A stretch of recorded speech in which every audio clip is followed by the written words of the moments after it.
Hi everyone, so as promised, this week I'm going to be doing movie reviews. Summer's a really great season for movies, and today I'm going to be talking about some of my favorites that have already come out, and then my predictions for the movies that'll be premiering soon. You still love me when I'm no longer young and beautiful. So I'm starting off with The Great Gatsby. The Great Gatsby's had a really polarizing effect in terms of whether people either love it or hate it. I fall in the love it camp. I've been waiting for it to come out for a really long time, and for me, it didn't disappoint.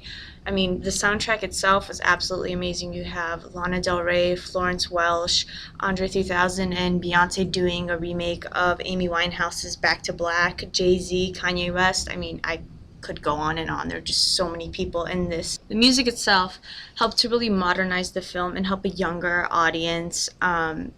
It just kind of really shows the danger and the opulence and just the great and vast wealth of the Roaring Twenties and sort of the bootlegger era. In terms of acting, I think everyone did a really great job. They were superb. I was really surprised how well Carey Mulligan played Daisy Buchanan. She really did the character justice in terms of the duality. You felt sorry for her for being stuck in such a terrible marriage, yet at the same time you really didn't like her, that she was playing with Gatsby's feelings. And I think Carey Mulligan did a really great job. And I mean, if nothing else, the visuals of the movie were absolutely spectacular. The whole movie was just sort of saturated in color, just to show the opulence, especially Gatsby's party scenes. So whether you've read the book or not, I think you'll really enjoy the movie. I really did. I never fear death or dying. I only fear never trying. So for all the adrenaline junkies, a really great movie is the new Fast and Furious movie. If you really love the franchise, then this one will be right up your alley. You have fast cars, beautiful cars, and The Rock and Vin Diesel together teaming up to defeat the new bad guy. And then there's also this one really good plot twist that you won't see coming. A lot of you probably know what it is, but don't spoil it for the few that haven't seen it yet. Yes, Letty is back, and she's just as awesome as ever. And so if you can still catch it somewhere in theaters, definitely go and check it out.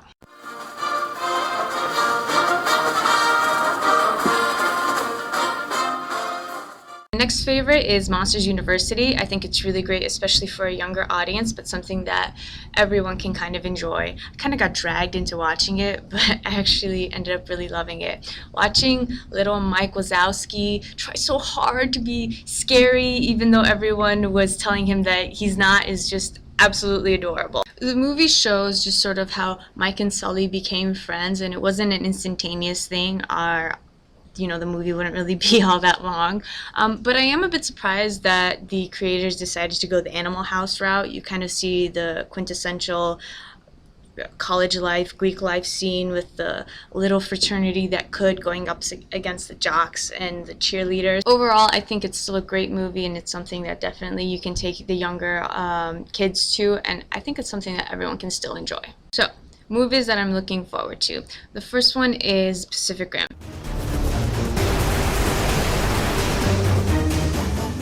The basic premise is they're giant monsters coming out of the sea, wreaking havoc on Earth, and the four soldiers have these four massive machines that are robots, and they have to defeat the monsters and save Earth. I'm a huge fan of sci-fi and just action movies in general.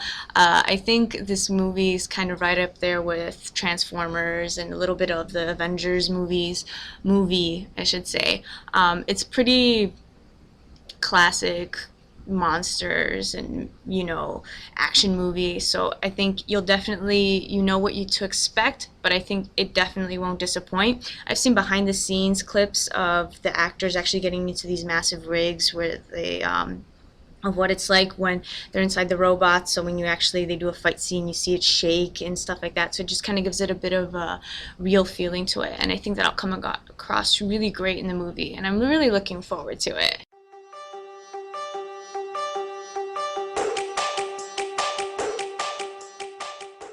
So I think everyone, including me, is really looking forward to the Grown Up sequel.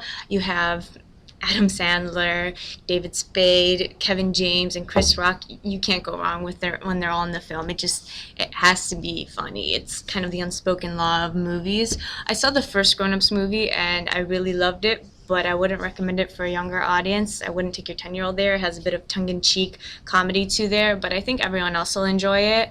I'm a little disappointed that Rob Schneider couldn't be in this movie. I think it was due to some kind of scheduling issues, but I think the 4 veterans will definitely carry the movie along. I'm really looking forward to it.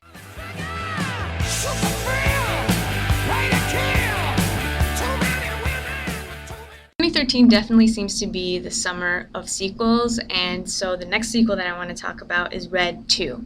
The basic premise is that the characters here are retired CIA members and now have to get back into the game and do what they do best. You have Bruce Willis, John Malkovich, and Helen Mirren showing that you do not have to be young to be able to kick butt. I've actually seen the original movie to this, which is why I'm so excited for the sequel. I know that Bruce Willis is supposed to be the lead actor here, but I actually really love John Malkovich. He's a total scene stealer, and I love his special brand of funny. I think that the movie can only get better, especially when you add Catherine Zeta-Jones into the mix. And so if you love a really great spy movie with lots of gunfights and things exploding, then this is definitely something you should go watch in the movies. So that's it for me this week. Like the video and tell me which movie you're looking forward to this summer in the comments below, and I'll see you next week.